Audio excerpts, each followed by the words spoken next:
There you have it, ladies and gentlemen. The General Appropriations Act for fiscal year 2026 is now signed by the President. Thank you, Mr. President. The year 2025 tested our nation on many fronts.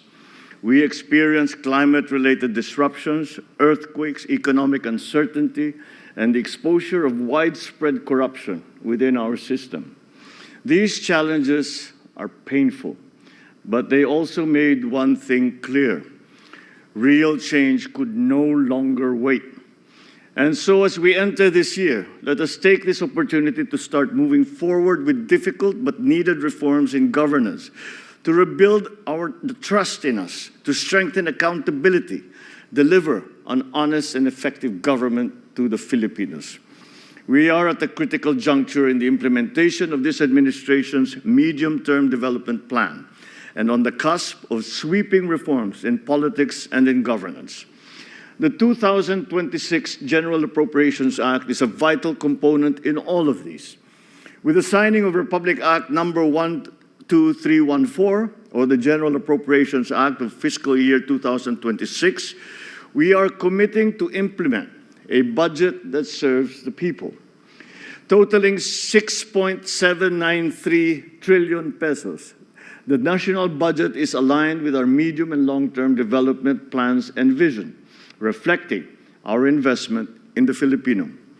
We thank all members of Congress for the principled exercise of its power, of the purse, and for the meaningful reforms undertaken to widen participation, to strengthen accountability throughout the budget authorization process. And yet, the passage of the national budget is only the beginning, because today we commence with the most difficult task: to ensure the proper execution and instituting true accountability. Sa ating mga kababayan, dama po namin ang inyong agam-agam at pangamba sa nakaraang budget. Kaisa ninyo ako sa pagnanais na masiguro ang bawat pisong buwis ay mapupunta sa tamang proyekto at sa tunay na pangangailangan ng ating taong bayan. Naririnig namin po kayo. Sa national budget ng 2026, malinaw ang direksyon ng inyong pamahalaan. Magiging mas masinop, mas maingat, mas responsable kami sa paggastos ng pondo ng bayan. Ang bawat programa at proyekto ay dadaan sa masusing pagsusuri upang masiguro na ito ay may malinaw na benepisyo sa mamamayan, lalo na sa sektor na mga nahigit na nangangailangan. Magtatrabaho ang administrasyong ito upang mapabuti ang sistema, mapalakas ang pananagutan at matuldukan ang katiwalian. Sa lahat ng adhikaing ito, dalangin ko na maging katuwang namin ang bawat mamamayang Pilipino.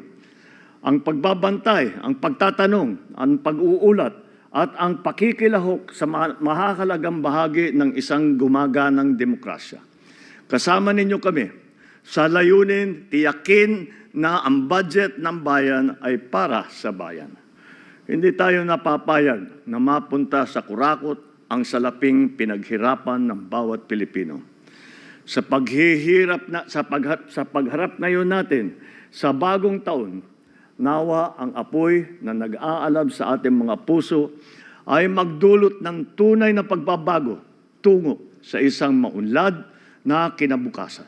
Mabuhay ang bagong Pilipino, mabuhay ang bagong Pilipinas. Maraming salamat at magandang umaga po sa inyo lahat.